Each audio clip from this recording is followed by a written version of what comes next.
In the heart of a bustling city, nestled between towering buildings and the endless hum of daily life, stood a small salt shop. Inside, the air was thick with the scent of brine and the weight of expectation. A stern father, his brows perpetually furrowed, watched over his timid son with a critical eye.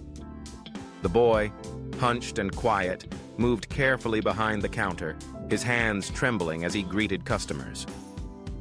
The father's voice cut through the air, sharp and unforgiving. He demanded excellence, but his words only deepened the chasm of doubt within his son. One day, the father's patience frayed. "Why can't you speak properly? You're ruining my business," he snapped, his anger echoing off the shop's narrow walls. The son could do nothing but bow his head, voice barely a whisper. I'm sorry, Father."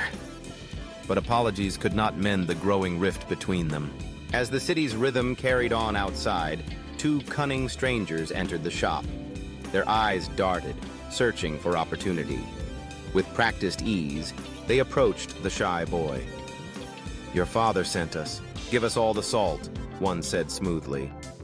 The son hesitated, uncertain but eager to please, and obeyed. In moments, the shop emptied, its goods taken by those who preyed on innocence. When the father returned, his fury was like a storm unleashed. He surveyed the barren shelves and turned on his son with a rage that shook the boy to his core. "You worthless boy! Get out of my sight!" he roared. Tears streaming down his cheeks, the son fled.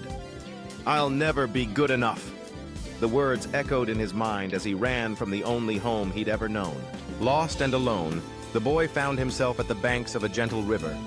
The world seemed to shrink around him, his pain magnified by the quiet rush of water. Despair settled heavy on his shoulders. "My life is meaningless," he cried into the emptiness. But as his grief threatened to consume him, a gentle voice called out. An old man, wise and calm, appeared beside him. "Life is precious. Failures are lessons. Follow me for 3 days," the old man invited, offering hope where none seemed to exist. On the first day, the old man guided the boy to the heart of the city. The task was simple, yet terrifying. Speak to strangers.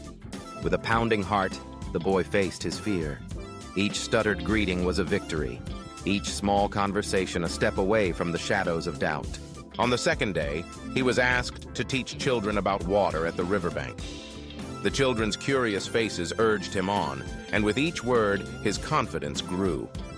The sound of their laughter, the light in their eyes, began to heal something deep within him. On the third day, it was time to return home. The boy, now standing a little taller, faced his father. "Father, forgive me. I will prove myself," he declared, his voice steady. The father, seeing a spark he had never noticed before, softened. "I'll give you another chance," he replied, hope flickering in his eyes. That evening, in the warmth of the old man's home, the boy asked the question that had long haunted him. "What is the secret to success?" The old man smiled, eyes twinkling with kindness. "Fear was your enemy. Believe in yourself and the world will believe in you." Grateful and determined, the boy promised, "I won't let fear win again." As time passed, the boy grew into a confident businessman, his shop thriving and his spirit unbreakable. He became respected, admired, and above all, at peace with himself. The old man's words lingered, a guiding light in his journey. Confidence isn't born, it's built step by step. Believe in yourself and your life will change.